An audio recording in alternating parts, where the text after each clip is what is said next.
প্রিয় দেশবাসী, আপনারা জানেন কোটা সংস্কার ইস্যুতে গত মাসে হাইকোর্ট একজন মুক্তিযোদ্ধার সন্তানের রিটের পরিপ্রেক্ষিতে 2018 সালে সরকার কর্তৃক ঘোষিত পরিপত্রকে অবৈধ ঘোষণা করে। সেই রায়ের পরিপ্রেক্ষিতে এদেশের ছাত্র সমাজ রাজপথে নেমে আসে। আমরা 18 সালে পরিপত্র পুনর্বহালের দাবি সহ 3 দফা দাবিতে আন্দোলন চালিয়ে যাচ্ছিলাম। পরবর্তীতে আমরা এই 3 দফাকে 1 দফাতে রূপান্তর করেছিলাম, কেননা আমাদের মনে হয়েছিল সরকার 18 সালে যে পরিপত্র ঘোষণা করেছিল সেটা একটি অসম্পূর্ণ।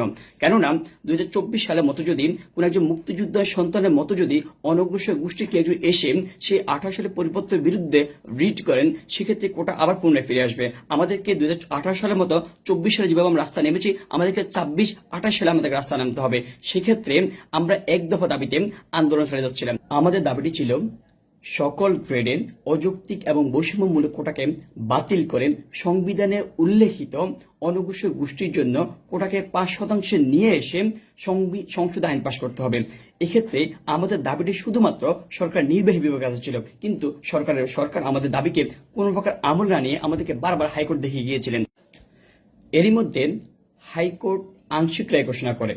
বলা হয় সরকার চাইলে কোটাকে পরিবর্তন করতে পারে। হাইকোর্টের এই ঘোষণার পরেও সরকার সমাধানের পথ না খুঁজে সরকারের সর্বোচ্চ পর্যায় থেকে আন্দোলনকারীদেরকে নিয়ে বেফাস মন্তব্য করা হয়। প্রতিবাদে ছাত্র সমাজ ক্ষোভে ফেটে পড়ে। সরকারের পক্ষ থেকে তখনও সমাধানের পথে না গিয়ে সরকার তার আইন শৃঙ্খলা রক্ষাকারী বাহিনী এবং তার দলীয় ক্যাডারদের দিয়ে প্রতিটি ক্যাম্পাসে প্রতিটি রাজপথে ছাত্রদের উপর অতর্কিত হামলা চালায়। এতে করে এখন পর্যন্ত প্রায় শতাধিক ছাত্রকে পাখির মতো গুলি করে হত্যা করা হয়েছে। আমাদের সমন্বয়কদেরকে গুম করা হয়েছে। আমাদেরকে বারবার ভয়ভীতি দেখানো হচ্ছে। আমাদেরকে জেলে পুরে মামলা দেওয়ার ভয়ভীতি দেখানো হচ্ছে। আমরা বর্তমানে মিডিয়া ট্রায়ালের শিকার হচ্ছি। সরকার নিজেই পরিস্থিতি ঘোলাটে করেছিল। পরিস্থিতি ঘোলাটে করে সরকার পরবর্তীতে তড়িঘড়ি করে আমাদেরকে সংলাপের আহ্বান জানায়, কিন্তু সেই পরিস্থিতি এখন আর নেই। শতাধিক শহীদের লাশের উপর পাড়া দিয়ে আমরা গোল টেবিল বৈঠকে যেতে পারি না। আমরা শতাধিক শহীদের রক্তের সাথে বেইমানি করতে পারি না। আমরা এই পরিস্থিতিতে আলোচনায় বসবো না। আমরা দ্ব্যর্থহীন ভাষা বলতে চাই, আমাদের এই দাবিগুলো মেনে না নেওয়া পর্যন্ত আমাদের রাজপথে আন্দোলন চলমান থাকবে। আমাদের যে চলমান শাটডাউন কর্মসূচি সেটা অব্যাহত থাকবে। কোনো প্রকার গুম, খুন, হত্যার মধ্য দিয়ে আমাদের আন্দোলনকে দমানো যাবে না। আমরা শুনতে পেয়েছি কারফিউ জারি করা হয়েছে, সারা দেশে সেনা মোতায়েন করা হয়েছে। তো আমাদের দৃঢ় বিশ্বাস, আমাদের দেশপ্রেমিক সেনাবাহিনী এদেশের ছাত্র সমাজের যৌক্তিক আন্দোলনে এদেশের ছাত্র সমাজ এদেশের জনসাধারণের পাশে থাকবেন। এদেশের জনসাধারণের বুকে গুলি তাক না করে এদেশের মানুষের হৃদয়ের কম্পন বুঝবেন, হৃদয়ের আবেগ, হৃদয়ের অনুভূতি বুঝবেন। আমাদের যৌক্তিক আন্দোলনে আমাদের পাশে থেকে আমাদের দাবি আদায়ে আমাদেরকে সহযোগিতা করবেন। দেশবাসীর প্রতি আহ্বান, আপনারা আমাদের পাশে দাঁড়ান। আপনারা সাধারণ শিক্ষার্থীদের পাশে দাঁড়ান। আপনারা আপনাদের সন্তানদের পাশে দাঁড়ান। আপনাদের সহযোগিতা নিয়ে আমরা আমাদের দাবি আদায় করে ছাড়বো। কোনো কিছু আমাদেরকে দমিয়ে রাখতে পারবে না। উদ্ভূত পরিস্থিতির মোকাবেলায় গত পরশুদিন সকালবেলা আমরা সমন্বয়কের একটি অনলাইন মিটিং কল করেছিলাম। সেই মিটিং আমরা সিদ্ধান্ত নিয়েছিলাম আমাদের শহীদ ভাইদের রক্ত মারিয়ে কোনো প্রকার সংলাপে বসা হবে না। কিন্তু বর্তমানে আমরা আমাদের কিছু সমন্বয়কে বরাদ দিয়ে কিছু অসংলগ্ন, কিছু বিচ্ছিন্ন কথাবার্তা আমরা শুনতে পাচ্ছি, যেটা আদতে কোনো কাম্য নয়। অথচ আপনারা দেখে থাকবেন এই সমন্বয়করা তাদের সোশ্যাল মিডিয়ায় তাদের নিজেদের অ্যাকাউন্টে নিজেরাই ক্লিয়ার করেছেন তারা শহীদের রক্ত মারিয়ে কোনো প্রকার সংলাপে যাবেন না। কিন্তু আমরা এখন শুনতে পাচ্ছি, আমরা খবর পাচ্ছি আমাদের সেই সমন্বয়কদেরকে ভয়ভীতি দেখিয়ে বল প্রয়োগ করে চাপ দিয়ে বিভিন্ন অসংলগ্ন, বিভিন্ন বিচ্ছিন্ন কথাবার্তা তাদেরকে দিয়ে বলানো হচ্ছে। আমরা এই ঘৃণ্য কাজের তীব্র নিন্দা এবং প্রতিবাদ। সরকারের পক্ষ থেকে আমাদেরকে সংলাপের আহ্বান জানানো হয়েছিল। তার উপরে প্রেক্ষিতে গত পরশুদিন সকালবেলা আমরা সমন্বয়করা একটা মিটিং ডেকে আমরা 9টা দাবি ঠিক করেছিলাম।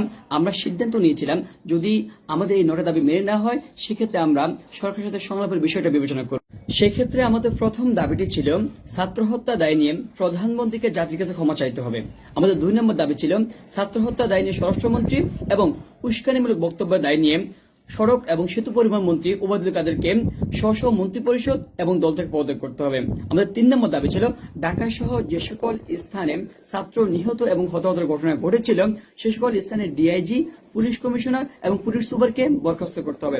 আমাদের 4 নম্বর দাবি ছিল ঢাকা বিশ্ববিদ্যালয়, জাহাঙ্গীরনগর বিশ্ববিদ্যালয় এবং রাজশাহী বিশ্ববিদ্যালয় উপাচার্য এবং প্রক্টরকে পদত্যাগ করতে হবে।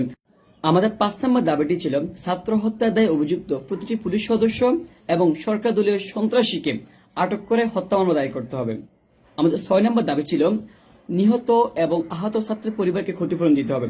সেক্ষেত্রে আমাদের পরবর্তী দাবি ছিল প্রতিটি ক্যাম্পাসে দলীয় লেজুর ভিত্তিক ছাত্র রাজনীতি নিষিদ্ধ করতে হবে এবং অতি সত্বর ছাত্র সংসদ কার্যকর করতে হবে। আমাদের পরবর্তী দাবি ছিল অবিলম্বে সকল শিক্ষা প্রতিষ্ঠান এবং হলগুলো খুলে দিতে হবে।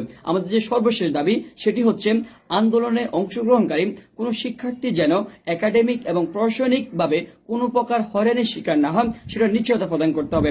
আমরা বলেছি যদি আমাদের এই 9টা দাবি মেনে নেওয়া হয় সেক্ষেত্রে আমরা সাধারণ ছাত্রছাত্রীর সাথে বসে আলাপ আলোচনা করব। সে আলাপ আলোচনা করে আমরা সরকারের সাথে সংলাপের বিষয়টি চূড়ান্ত করব।